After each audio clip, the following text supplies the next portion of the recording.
오늘 우리에게 주시는 하나님 말씀 함께 보겠습니다. 예레미야 애가서 3장 26절의 말씀입니다.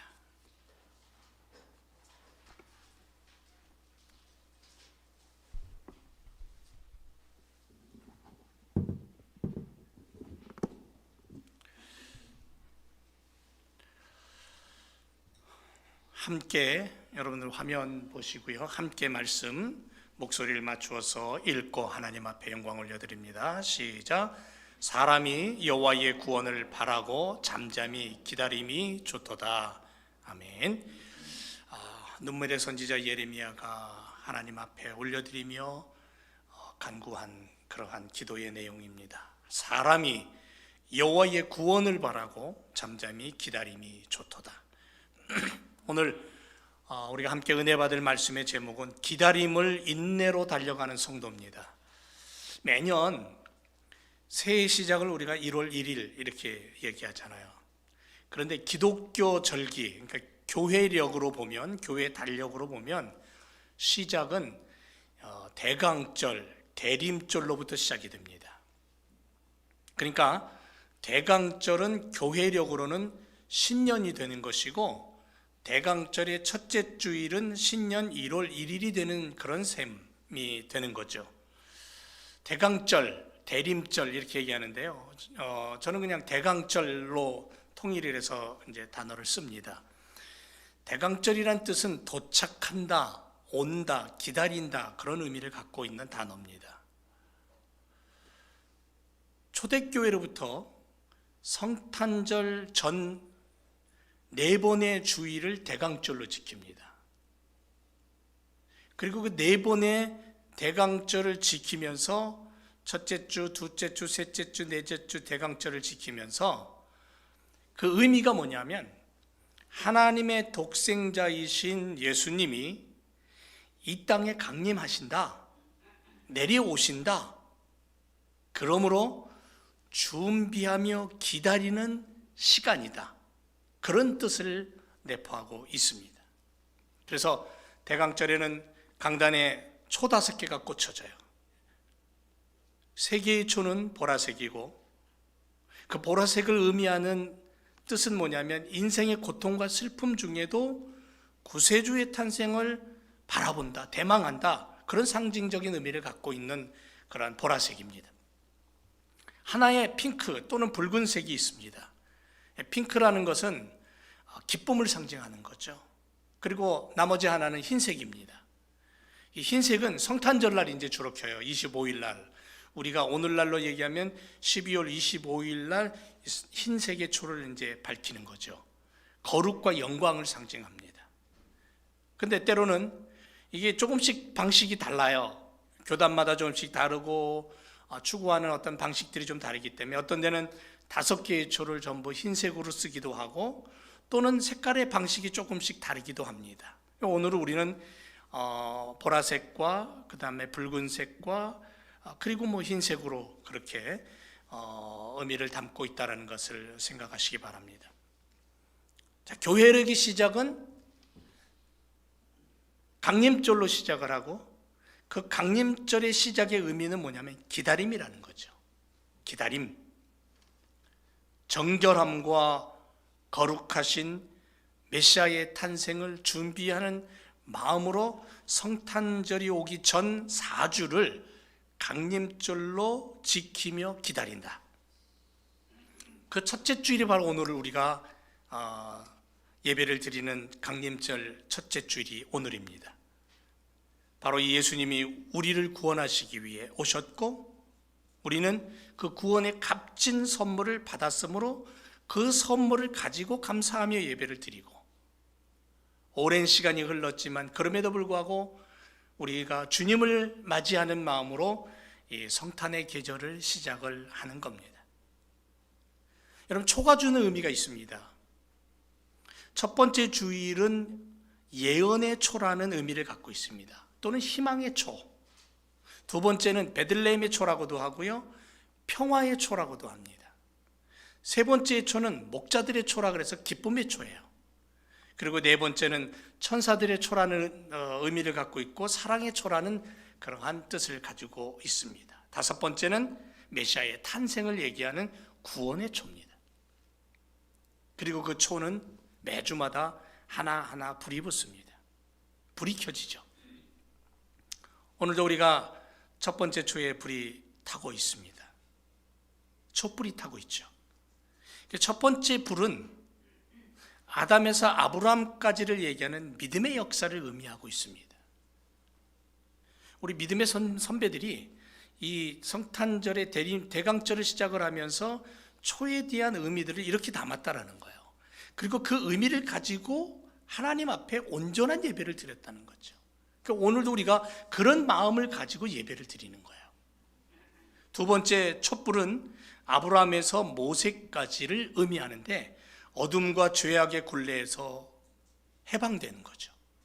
430년 만에 노예에서 해방되어 하나님의 약속하신 땅을 찾아서 홍해를 건너 광야를 지나 걸어가던 그들의 모습, 그리고 시내산에서 십계명을 주시고 성막을 주시면서 언약하시던 하나님의 그 역사를 기억하는 불이에요. 세 번째 불은 모세에서 다윗까지의 역사, 지도자, 왕으로서의 하나님의 영광을 드러냈던 시대의 의미를 가지고 있습니다. 그리고 네 번째 촛불은 다윗에서 그리스도까지, 다섯 번째 불은 성탄절을 의미하는 불로. 그래서 성탄절에는 하얀 초를 에다가 불을 붙여요. 그 불은 그리스도의 탄생과 함께 세상의 빛 대신, 모든 어둠과 죄악을 사하신 빛 대신 예수님을 상징하는 거죠. 그러니까 우리는 이 대강절을 매 주일 보내면서 한 주 한 주 초에 불이 켜질 때에 그 불을 가슴에 담고 어둠에 살아가지만 어둠 속에서 그리스도의 빛을 발하는 이 인류의 온 지구촌의 생명을 전해주는 예수 그리스도를 기다리며 고대하며 우리의 마음속에 먼저 바로 그 예수 그리스도로 말미암아 불이 붙어야 된다는 거죠. 불이 타올라야 된다는 거예요. 오늘 본문은 사람이 여호와의 구원을 바라고 잠잠히 기다리는 것이 좋다 그랬어요. 그 기다림의 목적이 뭐냐면 구원이라는 거죠. 잠잠히 기다려라. 근데 왜 기다리냐면 여호와의 구원하심을 바라보고 기다려라는 거죠. 인간 스스로는 구원에 이룰 수 없어요. 그런데 인간은 반드시 구원이 필요해요. 그래서 기다리는 거예요. 기다림을 아는 자는 하나님의 선물이 풍성하게 주어지는 것 또한 누리게 되는 거죠. 여러분 누가복음 2장 25절 이하에 보면 기다림의 사람이 나옵니다. 예루살렘에 시몬이라는 사람이 있었는데 이 사람이 의롭고 경건해서 하나님의 위로를 기다리는 자였다라고 말씀하고 있습니다. 그리고 누가복음 2장 37절 이하에 보면 과부가 나옵니다. 84년이라는 긴 시간을 성전을 떠나지 않았습니다. 주야로 금식하며 기도했습니다. 그때에 예수님, 이 땅에 태어나신 아기 예수를 만납니다. 그리고 하나님께 감사하고 예루살렘의 구속됨을 바라는 모든 사람에게 이 아기에 대해서 말했다라고 말합니다. 그러니까 여기 등장하는 시몬과 안나라는 두 선지자는 나이가 많은 사람들입니다. 오랜 시간 기도하며 기다렸습니다. 세상을 구원할 메시아를 간절한 마음으로 기다린 사람들. 그들은 영적으로 깨어있는 사람들이었어요. 그들의 삶의 목적, 삶의 이유, 존재의 의미는 하나님께서 보내실 구세주를 보는 거였어요. 오실 메시아를 통해 이 땅 위에 하나님의 뜻이 이루어지고 구원이 선포되고 하나님의 나라가 임하는 것을 소망하며 살았던 사람이에요. 그들의 꿈이었어요. 그리고 그 꿈이 오랜 시간 기다린 끝에 자신들의 눈앞에 펼쳐지는 것을 경험하고 하나님 앞에 영광을 올려드리는 거예요. 이 기다림을 아는 사람의 삶의 모습을 우리에게 가르쳐 주는 거죠. 성경의 사람들은 기다릴 줄 아는 사람들이에요. 그런데 그 기다림은 인내를 가지고 기다리는 거죠. 인내가 없이는 이 기다림이 있을 수가 없어요. 기쁨의 소식, 행복한 가정, 믿음의 교회, 삶의 좋은 기회들, 하나님의 백성다움의 삶, 이런 모든 것들을 소망하며 기대하며 기다리는데, 그 기다리면은 반드시 인내라는 것이 필요하다. 그래서 신앙의 사람의 기다림은요, 인내의 모습을 감출 수가 없어요. 그걸 가지고 있어야 돼요. 동방 박사들 한번 보세요. 오랜 시간 별을 연구합니다. 하늘을 보면서.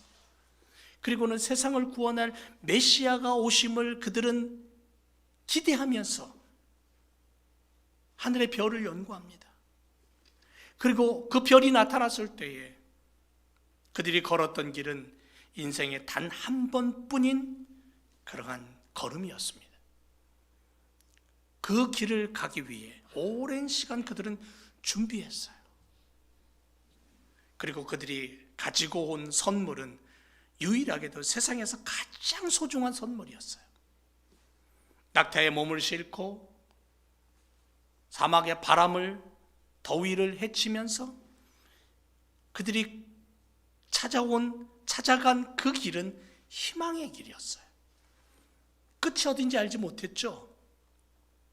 그냥 떠났습니다. 그 기다림의 응답으로 별이 나타난 것을 보고 떠났어요. 어느 순간에 그들은 그 별을 잃어버립니다. 하지만 그들은 자신들이 그동안 연구하고 준비하고 기다렸던 그 방향을 향해서 무작정 걸음을 옮기고, 어느 날 그 별이 다시 나타났을 때에 그 별을 쫓아가 아기 예수께 경배하는 모습으로 성경은 우리에게 이야기합니다. 하늘에서는 천사들이 오랜 시간 기다리고 고대하던 그 사건을 기쁨으로 찬양합니다.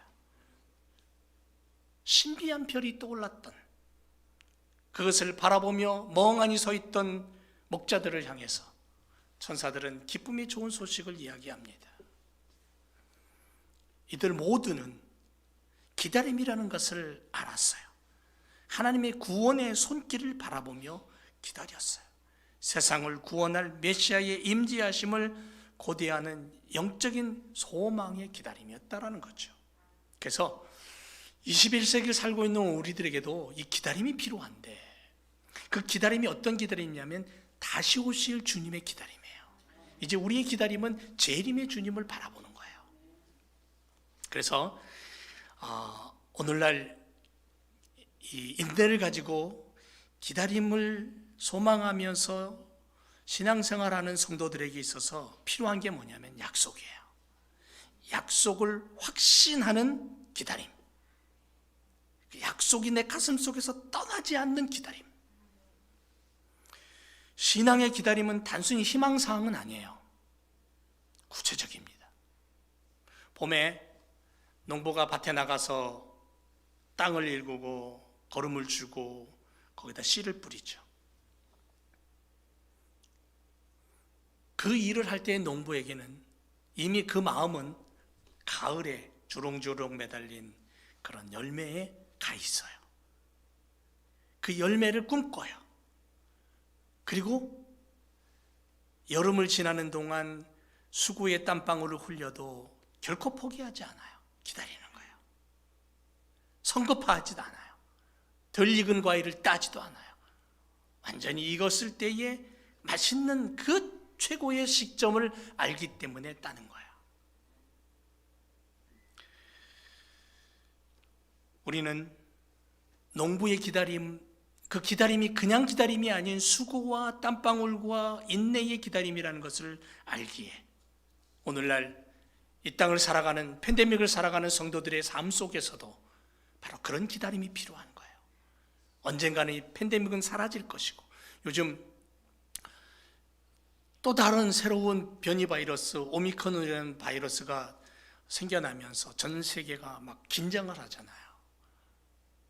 남아공에서 시작된 이 바이러스는 다른 바이러스보다도 더 아주 막강한 힘을 가지고 있다고 해서 미국 대통령도 최근에 그쪽 방향에서 몇 개국은 들어오지 못하도록 그렇게 공항을 폐쇄하는 그런 조치도 내리기도 합니다. 이런 위기한 코로나가 끝났는가 했더니 아니요, 다시 또 막강한 그런 전염력을 가지고 힘을 가진 코로나가 또 생겨나고 하는 이런 상황 속에 살아가는 우리들이지만, 그러나 결국 우리는 이것도 끝날 것이다라는 믿음이 있어요. 그리고 우리의 믿음은 하나님 나라를 향한 믿음이에요. 그래서 다시 오실 주님을 바라보며 오늘도 믿음으로 기다림의 시간을 주님 앞에 올려드리며 사는 거예요.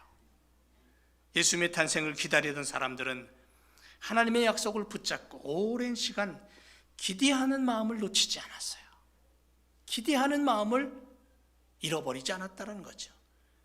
이들의 기다림은 그냥 놀고 먹고 마시고 쾌락을 즐기는 기다림이 아니었다는 거죠. 이들의 기다림은 땀방울을 흘릴 줄 아는 기다림이었어요. 그 땀방울이란, 신앙인의 땀방울이란 뭐냐면요, 기도예요. 기도의 땀방울이 필요하다는 거죠. 그러니까 기도하면서 기다렸다는 거죠. 하나님의 약속을 믿고 그 약속을 바라보며 기다린다는 건 뭐냐면 그 약속이라는 그 자체가 결국 우리에겐 기도라는 거예요. 기도하며 기다렸다는 거예요. 기도하는 자에게는 소망이 사라지지 않습니다. 기도하는 자에게는 하나님이 주신 꿈이 사라지지 않아요. 기도하는 사람들에게는 인내가 필요함을 알게 돼요. 그래서 기도의 신앙의 삶을 통해 하나님 앞에 영광 올려드리는 거예요. 그것뿐입니까? 이 하나님의 약속을 믿고 살았던 사람들의 기다림은 뭐냐면 사랑으로 그래서 섬길 줄 아는 삶이었어요. 섬김이라는 것은 오실 메시아의 가장 표본적인 모습이에요. 가장 표본이 누구냐면 예수님이에요. 섬김의 본. 세상을 구원할 메시아를 기다리는 성도의 영적인 삶은 섬김의 삶이라는 거죠. 한 가지 예를 들어볼까요? 여러분, 카터 대통령 기억나십니까? 그분이 퇴임 후에 그는 집 없는 사람들에게 집을 지어주고 건물을 수리하는 일을 하기 위해서 장갑을 낍니다. 저소득층을 위해서 사랑의 집짓기 운동인 헤비타트 운동에 참여합니다. 그것뿐이 아니라 전 세계를 누비면서 저개발국의 민주적인 투표에 참관하는 데 봉사하고요, 질병 퇴치를 위해서, 인권 증진을 위해서 부단히 일을 했던 그런 분입니다. 오래전에 한 기자가 이렇게 물었습니다. 왜 이런 힘든 일을 합니까? 그랬더니 이렇게 얘기했어요. 예수님의 빛을 던져서 세상을 좀 더 밝게 하려는 것이고 나의 건강에도 좋습니다라고 분명한 신앙이 있었던 사람이에요. 얼마 전 2021년 10월 8일자 연합뉴스에 보니까요, 집에서 넘어졌어요. 오른쪽 눈이 찢어졌습니다. 눈 위가 14바늘을 꼬맸어요. 그런데 바늘로 꼬매고 붕대로 붙이고 집짓기 봉사활동에 나갔어요. 주일이면 교회 가서 아이들을 가르치는 교사예요.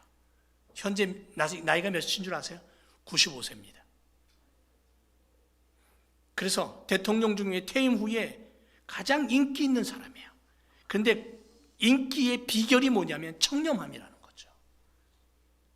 그리스도의 모습을 가지고 사는 거예요. 완벽하지는 않지만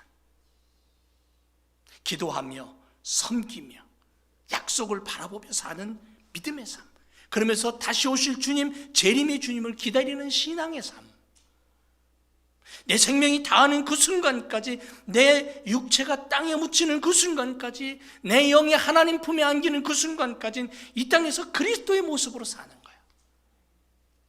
그 시간이 될 때까지 얼마나 놀라운 삶인지 몰라요. 이게 그리스도인의 삶의 모습이라는 거죠.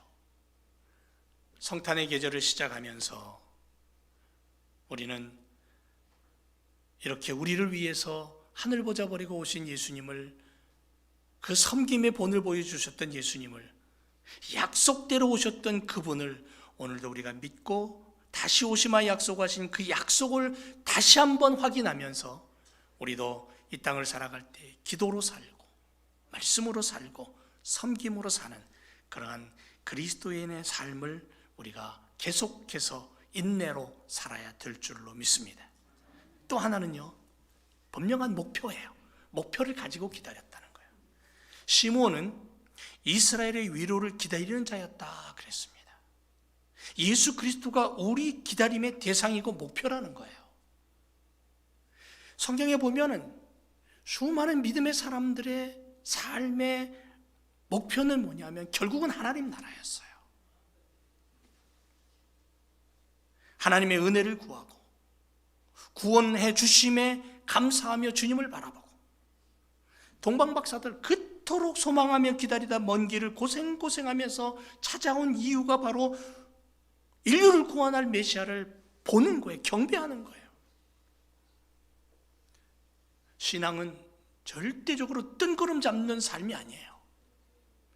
소망을 현실화시키는 능력이 바로 신앙이라는 거예요. 천사들, 들에서 양을 치던 목자들, 시므온, 안나, 동방박사들, 그들의 삶을 보면 구체적인 행동이 있었어요. 심지어 그 밤에 들에서 양을 지키던 목자들이 천사의 소식을 듣고 달려왔어요. 그런데 베들레헴을 향해 그 소식이 전해졌을 때 성전에서 기도를 드렸고 별을 보고 예물을 준비하며 주님을 찾아 나섰던 이들은 분명한 목표를 가지고 이 땅에 메시아로 오신 그분을 경배하며 그분을 찬양했는데, 예루살렘 사람들 한번 보세요. 종교 지도자들 한번 보세요. 어땠습니까? 여러분, 성경이 어디서 메시아가 태어날 것인가 분명하게 정확하게 얘기했어요. 그리고 그들은 메시아를 기다리며 가르쳤고 하나님의 말씀을 이야기했어요. 예배했어요. 그런데도 정작 그들은 예수님을 영접하지 않았어요. 오히려 소동했어요. 두려워했고 결국은 수많은 아이들을 살해하는 살인자까지 됩니다. 사랑하는 제 교성도 여러분, 우리는 천국 백성이라는 분명한 확신과 내게 주어진 영생이라는 분명한 목표를 가지고 이미 설정된 그 목표를 향해서 우리는 달려가는 인생이 되어야 될 줄로 믿습니다. 팬데믹이 아무리 우리를 흔들어 놔도요, 우리의 목표는 흔들리면 안 돼요. 수정되면 안 돼요. 우리의 최고의 마지막 부분은 하나님 나라예요. 거기에 우리의 목표가 이미 고정되어 있는 거예요. 성탄의 시간을 기다리며 십자가를 지고 죄를 사하시고 인류를 구원하실 메시아를 기다림이 우리의 목표인 것처럼 21세기를 사는 믿음의 성도들이 다시 오실 주님을 향한 믿음의 목표, 그거는 흔들리면 안 되는 거예요. 그것을 향해서 하나님 백성다움을 가지고 살아야 된다는 거예요. 이 땅에 사는 것은 잠시 하나님의 나라를 내가 선전하기 위한 삶이다라는 것을 분명히 우리는 기억해야 될 줄로 믿습니다. 이렇게 이 땅에서 사는 우리들이 무슨 재미로 삽니까? 라고 얘기할지도 모르겠어요. 하나님 나라만 바라보고 산다는 것이 무슨 재미입니까? 할지 모르겠지만, 하나님 나라의 목표를 설정하고 구원받은 백성으로 이 땅에 산다는 것이 얼마나 감격스럽고 얼마나 감사한가 하는 것을 살아본 사람이 알아요. 그 누려본 사람이 아는 거예요. 모로코의 우성현 선교사 예를 제가 자꾸 듭니다만은, 미국에 있으면요 정말 잘 나가는 큰 그러한 회사에 들어가서 뭐 1년에 10만 불 이상, 뭐 20만 불, 아주 떵떵거리며 살지도 모르겠습니다. 실력 있는 사람이었거든요. 근데 그거 다 내려놓고 지금은 모슬렘 땅, 모로코의 베르베르족, 예수 그리스도를 아예 모르는 그런 곳에 들어가서 집 짓고 학교 짓고 그러면서 살아가고 있는 모습을 보면서 감사하고 기뻐하고, 그런 이야기들을 들으면 삶의 목표가 과연 그분에게는 어디에 있을까? 하늘나라에 있는 거예요. 그리고 내 사는 동안 죽어가는 영혼에게 하나님 나라 복음을 전하는 것이 그게 목표예요. 그게 기쁨이에요. 그렇게 살아가는 거예요. 거기서 기쁨을 누리고 거기서 만족을 누리고 이렇게 살아가는 그리스도인들이 다시 오실 주님을 향해서 그렇게 믿음으로 살아갈 때 하나님 기뻐하시는 삶이 될 줄로 믿습니다. 또 하나 우리가 어떻게 기다려야 되냐면 그러한 삶을 통해 불을 밝히는 삶을 살아야 돼요. 여러분, 성탄의 시간이 오면 어두운 거리가 반짝거리죠. 캐롤송이 울려 퍼지고 네온사인이 번쩍거립니다. 더 많은 사람들이 거리로 뛰쳐나옵니다. 코로나 때문에 그걸 못하게 하니까 난리도 아니에요. 그거 왜 막냐고 데모를 하고, 물론 먹고 사는데 문제가 심각한 부분들도 많이 있기 때문에 그런 부분들이 있어서 분노하는 그런 상황들도 이해는 갑니다. 아마 작년에는 거의 성탄절 분위기가 사라졌을 것이고요. 올해도 그 모습이 많이 살아났다고 했지만 예전 같지는 않을 겁니다. 그럼에도 불구하고 성탄의 계절이 되면 불을 밝히는 거예요. 그 불은 구원의 불이에요. 그 불은 생명의 불입니다. 왜? 세상은 여전히 어두워지기 때문에, 세상은 여전히 어둠 속으로 달려가기 때문에 어둠을 좋아해요. 이상하게 인생들은요 어둠을 좋아해요. 거리마다 흐느적거리는 모습들을 보게 됩니다. 세상은 더욱더 전쟁과 파괴로 달려갑니다. 이러한 세상 앞에 성도들은 어떻게 살아야 될까? 믿음의 사람들은 어떤 모습으로 살아야 될까? 이 교회는 이 시대 앞에 어떤 모습의 교회가 되어야 될까? 이런 물음표를 수없이 던집니다. 하나님께 묻습니다. 믿음의 사람들은 다시 오실 주님을 바라보며 그 주님을 기다리는 삶을 살아가되 이 세상을 향하여서 그냥 기다리는 게 아니라 내 안에 있는 주님이 주신 그 불을 붙여나가는, 그 불을 전파하는, 그 불을 밝혀 세상의 어두움을 밝혀내는 그러한 증인의 삶을 살아야 될 줄로 믿습니다. 그래서 우리 믿음의 사람들이 밝혀야 될 불은 즐거움의 불이에요. 여러분, 단 앞에 지금 촛불 하나가 타고 있잖아요. 불을 다 끄면요, 이 하나의 촛불 때문에 우리가 부딪히지는 않아요. 넘어지지 않아요. 오늘 재미난 얘기 하나 할게요. 제가 재미난 얘기하면 여러분 안 웃으시더라고. 그래도 좋아요. 오늘 새벽에 제가 아무튼 이제 씻고 나오려고 준비를 하고 있는데, 제가 이제 샤워실에 들어가서 샤워를 막 하고, 그때 마침 뭘 하고 있었냐면 제가 이제 면도를 하고 있었어요. 면도를 하고 있었는데 집사람이 화장실에 들어왔다가 드라이를 하고는, 그리고는 나가면서 불을 탁 끄고 나가버리더라고요. 그럼 화장실 어떻게 됩니까? 저는 지금 면도를 하고 있는데 비었어요. 네. 깜깜한 거예요. 갑자기 불을 탁 끄니까. 근데 놀랍게도 제가 얼마 전에 그 코드 이렇게 전기 꽂는 코드 이게 2개짜리를 갈았는데, 요즘은요 거기에 조그마한 미등 불이 들어오게끔 되어 있어요. 어두워지면 그걸 갈았거든요. 근데 아주 쬐끄만한 그 불에 제가 나머지 일을 마칠 수가 있었어요. 여러분, 세상은 어두워져 가요. 어두우면 어두울수록 작은 불은 더 밝아져요. 빛을 내는 거예요. 근데 그 불이 여러분 좀 즐거운 불이 되었으면 좋겠어요.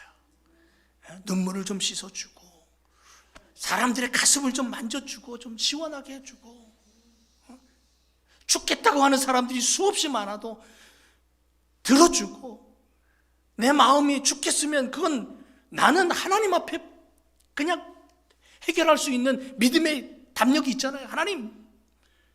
그래서 믿음의 사람들은요, 자기 속에 끌어올라오는 어떠한 분노와 그런 아픔은 하나님 앞에 다 내려놓고 해결을 할 수 있는 능력이 있는 거예요. 왜? 하나님 받아주시니까, 하나님 해결해 주시니까. 그런데 그거 못하는 사람들 있잖아요. 그래서 우울해하고 슬퍼하고 낭망하고 일을 해도 즐거움도 없고 그냥 구렁텅이로 빠져들고 우울해하고 우울증이 깊어지면 자살하게 되는 거예요. 이런 인생들을 향하여서 이 성탄의 계절에 내가 주님처럼 즐거움의 불을 밝히는 그러한 믿음의 삶을 살았으면 좋겠어요. 희망의 불은 어떨까요? 나를 통해서 저 사람이 그 마음속에 꿈틀거리는 희망이 생긴다면, 용기의 불은 어때요? 그리스도인들을 통해서 주변에 있는 사람들이 용기를 얻는 거예요. 용기를, 힘을 얻는 거예요. 공포가 사라지고 두려움이 사라지고 평화의 불, 나눔의 불, 친절의 불, 격려의 불, 그리스도인들의 말 한마디가 저 사람을 살리기도 하고 죽이기도 할 수 있다면, 여러분, 살리는 일을 할래요? 죽이는 일을 할래요? 내 안에 타오르는 예수 그리스도의 그 불이 다른 일을 살리는 불이 돼야 되지 않겠습니까? 격려가 필요한 거예요. 팬데믹 시대 특별히 사람들에게 격려가 필요해요. 용기가 필요해요. 사랑의 불이 필요한 거예요. 그리고 무엇보다도 영생의 불이 필요해요. 영원한 불, 성령의 불을 얘기하는 거예요. 이러한 불이 되어서 오늘 우리가 활활 타고 그 불을 나눠주는 삶을 살아간다면, 오늘도 내일도 모레도 10년 후에도, 아니 100년 후에도 그 불은 꺼지지 않고 계속 전파될 것이고, 주님 오시는 그날 그 불을 태우며 살았던 믿음의 사람들을 주님은 당신의 혼인잔치에 초대해 주실 줄 믿습니다.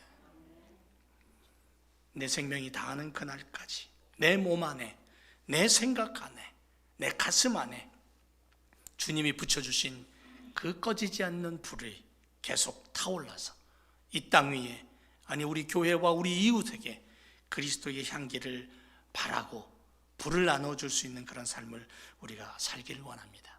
그리고 우리가 마지막 고백할 게 뭐예요? 마라나타예요. 마라나타. 주님 어서 오세요. 나 주님 기다립니다. 내가 주님을 기다리되 그냥 기다리는 게 아니라 주님 주신 그 불을 나누며, 주님 주신 그 은혜를 나누며, 주님 주신 그 선물을 나도 다른 이에게 또 값없이 나눠주며, 그렇게 마라나타의 주님을 기다립니다. 주님 어서 오세요. 주님을 기다리는 그런 믿음으로 우리가 살아갈 때에 우리 교회를 통해서 많은 이들이 유익해지고, 많은 이들이 용기를 얻고 힘을 얻고, 이 어려운 팬데믹 시대에 정말 소망 가운데 희망을 가지고 용기를 가지고 살아가는 그러한 우리의 이웃을 만들어가게 될 줄로 믿습니다. 그런 성탄 계절이 되시기를 주님의 이름으로 축원을 드립니다. 기도하겠습니다.